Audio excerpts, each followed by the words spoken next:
Greetings, traveler. If you worry about releasing your game right next to a huge title release, then this video is for you.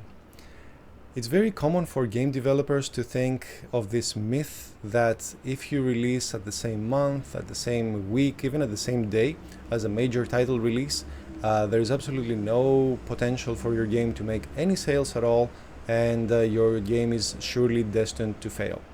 But I'm here to tell you that, of course, that mindset is nothing but a myth, and I'm going to give you one very good reason why this is not the case in the real world, based on the data that I've seen in my career. My name is Xanthos. I've been working in the games industry for over 14 years now, and I've seen the data for sales for an incredible amount of games. And not just the game variety is huge, but also the platforms where these releases have happened is also quite varied. So you might be thinking that if you release next to a big game, all the players will buy that game, nobody will buy your game, and of course your game will fail. But that is a little unrealistic to begin with. Why is that case? Why is that the case? Well, because if you think about it, of course, a game might have a very expensive marketing campaign and it might have a lot of media coverage, but that, in its nature, is material produced by that game's company with the express purpose of convincing people who don't know about the game to buy it. So there is an intrinsic interest from that game company for players to buy the game. And of course, there's nothing wrong with that. This is the basics of business, but it does have a very different motivation from a player asking a friend for a recommendation for a game to play. So, of course, you can go online and see what game is popular nowadays and so on, but almost always people who are interested in playing games or in playing something new and so on will ask their friends for recommendations, and if they don't have any friends who can give them new recommendations, they will most likely check out YouTubers they trust, reviewers they trust, game journalists they trust for some recommendation that's closer to their interest. And why does that happen? Of course, we trust the opinion of our friends and people we trust more than the marketing campaign of some big company out there. This is a very human thing to do. We do it with everything in life. We want to buy a new car. We ask our friends who have a similar car what their experience is. We want to buy a house. We ask somebody in the neighborhood what the neighborhood is like. Any purchase we make in life, any new decision we make, we instinctively always gather information, usually prioritizing sources we trust over, of course, any marketing campaign or any promotional material out there, because that source doesn't have that conflict of interest between us and the creator of the marketing campaign, right? So in the case of the marketing campaign, then their interest is to sell as many units as possible, and our interest is to find a game that will satisfy us. But in the case of the recommendation from a friend or from another trusted source, then that source doesn't have a horse in the game. They're not going to get any money from our decision. Our decision does not impact their life. They're not going to get richer or poorer, or their life is not going to change because of what we choose to purchase. They are a third party, essentially, in this case. And if anything, their only motivation is to build on the trust that we have with that source already. So if you trust your friend for recommendations for games, and one day he suddenly makes a horrible recommendation, then you and your friend know that your trust, especially on this topic, is going to be weaker going forward. You will think, okay, maybe his taste changed, or maybe my taste changed, or something else, but that bond is going to be weakened. But if your friend makes a good recommendation that builds upon the series of good recommendations you received so far, then your relationship will become even stronger, the bond will become even stronger, and of course you will have even more reason to trust their opinion in the future. And because it's a trusted source, it's a very human thing to trust it way more than those marketing campaigns, right? So that's it for humans and society and relationships and so on. But what does that mean for us as game developers? Well, when we're making games and the games get released and they don't capture many headlines, they're not the talk of every media company out there. Usually, the people who do pay attention to these games are, of course, what we call core game fans.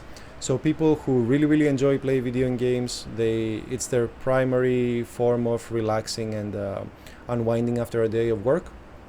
And because it's such a main hobby for them, they always keep track of new interesting games on the radar.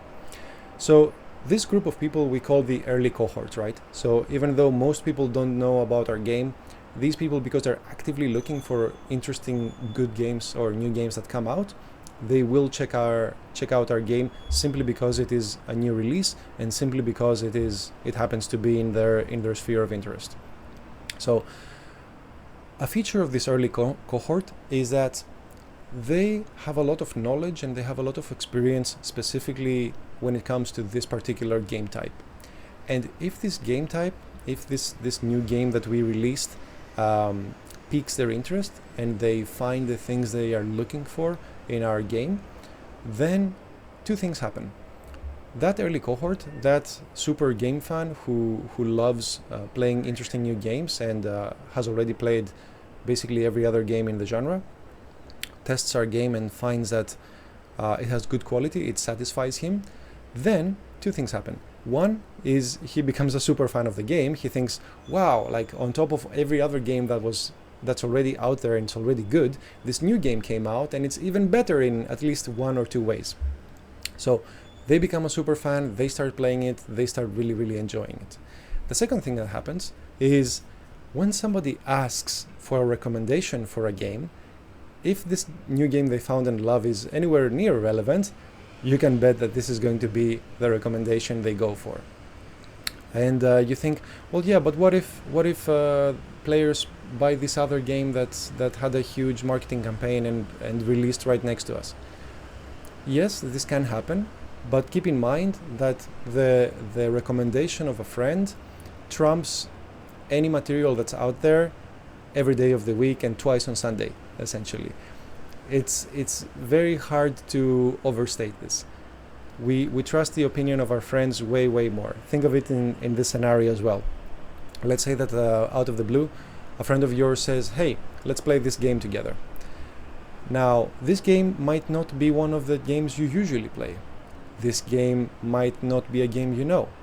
This game could even be a game you know for a fact is not a good quality game. It's not what you like, it's not what you enjoy, it's just not for you.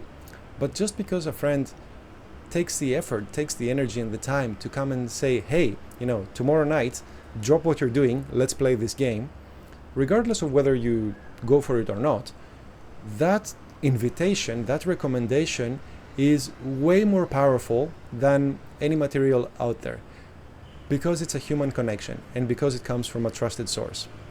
So if you're a game developer and you're thinking, oh man, how am I gonna fight against these crazy big game releases, then thankfully this is one answer that works always and can set your mind at peace.